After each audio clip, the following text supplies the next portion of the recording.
अध्यक्ष महोदय, हे जे उत्तर आलेले हे खूप डामाडोल उत्तर आहे.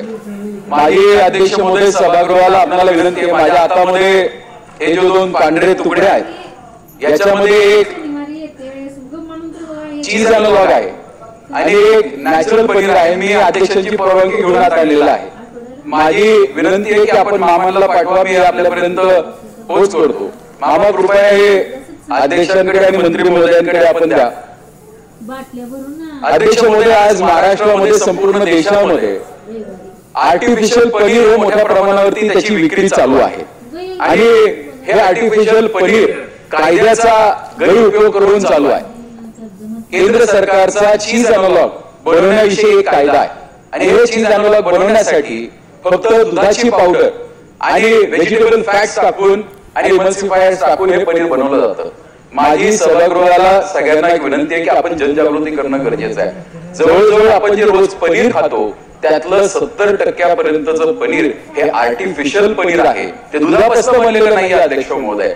आणि मला जे उत्तर प्राप्त झालेलं आहे या उत्तरामध्ये मला सांगण्यात आलेलं आहे की नियम 2011 मधील प्रकरण 2.1 दूध उत्पादने व अॅनॉलॉग्स मधील नियम 2.1.1.5 ब नुसार खालील नमुन्यां तरतुदीनुसार उल्लेख करणे आवश्यक आहे.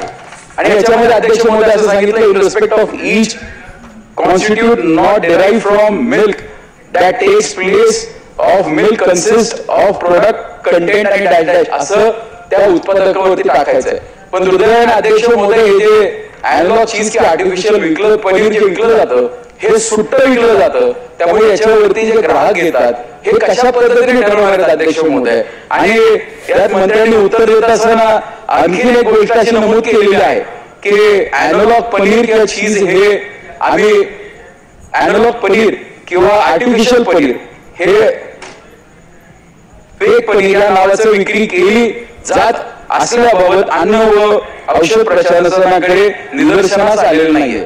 दुर्दैव असं येणारच नाही का अध्यक्ष महोदय, कारण हे पनीर खरं पनीर म्हणून विकलं जातं. म्हणजे याला कोणीही म्हणत नाही की आमचं आर्टिफिशियल पनीर आहे, हे अॅनलॉग चीज पनीरच्या नावाखाली विकलं जातं. आणि याच्यामध्ये असं सांगितण्यात आलेलं की आम्ही नमुने तपासू, म्हणजे एप्रिल 2024 पासून 28 फेब्रुवारी 2025 पर्यंत साधारण 261 नमुने हे विश्लेषणासाठी अध्यक्ष महोदय घेतले गेले होते.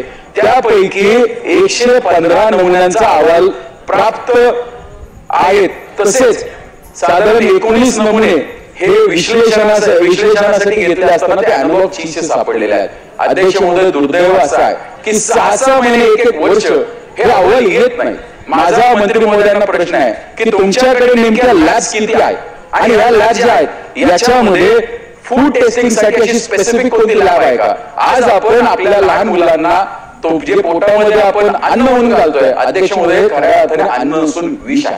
आपण त्यांना तेलाचे वडे खायला घालतोय अध्यक्ष महोदय पनीरच्या नावाखाली. ही बाब खूप गांभीर्याची आहे. मी उपमुख्यमंत्री महोदयांना विनंती केली की मला थोडंसं प्रायोरिटी आहे, कारण हा विषय खूप गंभीर आहे आणि हा जनतेच्या हिताचा आहे. याच्याकडे अध्यक्ष महोदय लक्ष देणं गरजेचं आहे. ज्यावेळेस कारवाई होतात, माझा प्रश्न या सभागृहामध्ये पडला होता. माझा प्रश्न मी अतारांकित प्रश्न 2338 असा मला 10 तारखेला लागला होता. हा प्रश्न लागताच अध्यक्ष महोदय 2 ठिकाणी त्या ठिकाणी दाढी पडल्या आणि मला जी काही माहिती मिळाली त्यानुसार सांगतात की दाढीमध्ये आम्हाला 6,25,000चं पनीर हे जप्त झाले. पण दुर्दैवाने अध्यक्ष महोदय जे काही मीडियामध्ये येते 15 लाखहून जास्त किमतीचं पनीर फक्त एका पुण्यामध्ये आणि त्या ठिकाणी चंद्रपूरमध्ये सापडले गेले. माझी अध्यक्ष महोदय, मी बजेट पाहिलं, बजेटमध्ये अवघ्या 57 कोटीची त्या ठिकाणी फूड अँड ड्रग्ससाठी तरतूद केलेली आहे. माझी मंत्री महोदयांना एक सरळ प्रश्न आहे की आपल्याकडे मोबाईल लॅबचं आपण जे काही आणणार होता त्याचं काय झालं आणि कायद्यामध्ये अशी कोणतीच तरतूद नाही. समजा एखादा उत्पादक सापडले गेला तर त्याला मिसब्रँडिंग म्हणून त्याला त्याच्यावरती कारवाई होते आणि तो सहजपणे निघून जातो. अशी अनेक प्रकरणे या राज्यामध्ये आहेत की ज्या ठिकाणी पनीरमध्ये भेसळ, दुधामध्ये भेसळ आहे. म्हणजे सोलापूरचं एक प्रकरण माझ्या वाचण्यात आलं होतं की 5 वेळेस भेसळ करणाऱ्या व्यक्तीला पकडलं, 5वी वेळेस तो सुटून गेलेला आहे.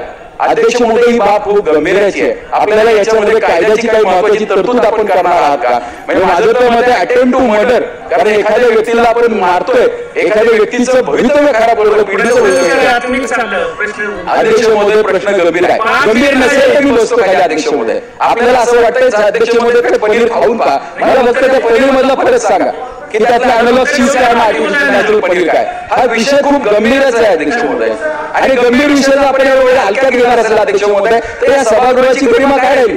म्हणजे आज आम्ही इथे येऊन प्रश्न मांडतोय, पोटतिडकी व्यवस्था मांडतोय. हा काय माझ्या एकट्या मतदारसंघाचा प्रश्न नाहीये, हा संपूर्ण राज्याचा प्रश्न आहे, हा सार्वजनिक प्रश्न आहे, हा जनतेच्या हिताचा प्रश्न आहे अध्यक्ष महोदय. आणि अशा प्रश्नाला जर आपण वेळ देणार नसेल तर अध्यक्ष महोदय ही बाब दुर्दैवी आहे. म्हणजे काही कधी आम्हाला असं वाटतं की आम्ही फर्स्ट टाइमर आहोत, ही आमची चूक आहे का? म्हणजे काही सिनियर लोक अर्धा पाऊण तास बोलतात त्याच्यावरती. हा विषय अध्यक्ष महोदय अतिशय गंभीर आहे. माझी तर सरकारला विनंती आहे की आपण याच्यावरती काहीतरी कारवाई केली पाहिजे. आणि स्टेट बॉर्डरवरती अध्यक्ष महोदय माझा प्रश्न मंत्री महोदयांना की स्टेट बॉर्डरवरती आपण जे काही बाहेरनं उत्पादन येतं याच्यावरती आपण काय कारवाई करतो? चेकिंग करण्यासाठी आपल्याकडे अधिकारी किती आहेत? म्हणजे मला सांगितलं की आम्ही रेग्युलर आपण त्या ठिकाणी कारवाई करतोय. कारवाई करायला बोटावर मोजण्याचेच अधिकारी त्या ठिकाणी आहेत. आपण अधिकाऱ्यांची संख्या वाढवण्यासाठी अध्यक्ष महोदय काय करणार आहात? आणि हे जे मोठे मोठे आजार होतात, आज कॅन्सर असेल, लिव्हर सिरोसिस असेल, असे महत्वाचे आजार ह्या फेक पनीरमुळे होतात, याची जबाबदारी नेमकी कोणाची आहे? आणि याला आपण कशा पद्धतीने मार्ग काढणार आहोत? आणि हे लूज मध्ये जे पनीर विकलं जात आहे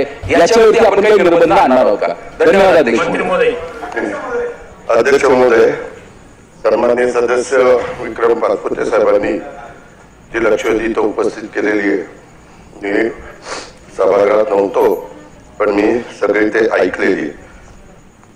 मी आपल्याला या लक्षवेधीचं उत्तर देत असताना सांगतो की अतिशय गंभीर बाब आहे. अक्षरशः लोकांच्या जीवाशी खेळण्याचा हा प्रकार आहे. आणि त्याच्यामुळं मी माझ्या स्तरावर मीटिंग लावतो, संबंधित अधिकारी सगळे बोलवतो आणि ह्याच्यामध्ये विक्रम सन्माननीय सदस्य विक्रम पाचपुतेंनाही बोलवतो. आणि इन्फ्रास्ट्रक्चरच्या बाबतीमध्ये ज्या काही लॅब किंवा इतर काही गोष्टी लागतात त्या सगळ्या पूर्ण करण्याच्या करता जेवढा निधी लागेल तेवढा निधी मी उपलब्ध करून देतो. आणि ते कसं थांबेल, मग त्याच्यामध्ये आमचा हा विभाग असेल, त्याचबरोबर पोलीस विभाग असेल, जे जे विभाग याच्याशी संबंधित येतील त्या त्या विभागांना पण विश्वासात घेऊन काही झालं तरी हे जे फेक पनीर आहे त्याच्या संदर्भातलं तातडीनं त्याच्याबद्दलची कारवाई त्या ठिकाणी केली जाईल.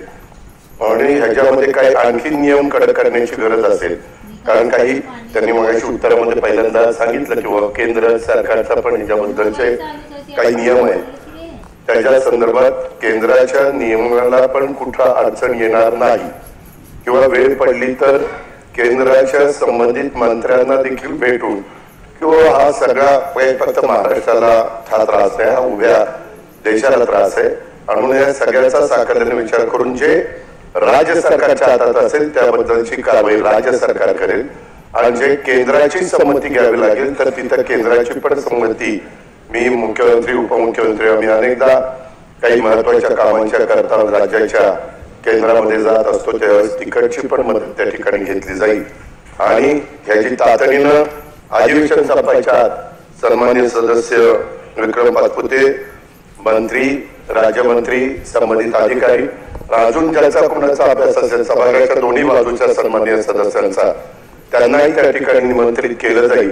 म्हणजे त्यांच्याही काही उपयुक्त सूचना असतील तर त्याचा मी निश्चितपणे स्वीकार करेल आणि याच्यावर ठोस अशा प्रकारची कारवाई केली जाईल याबद्दलची खात्री मी देतो.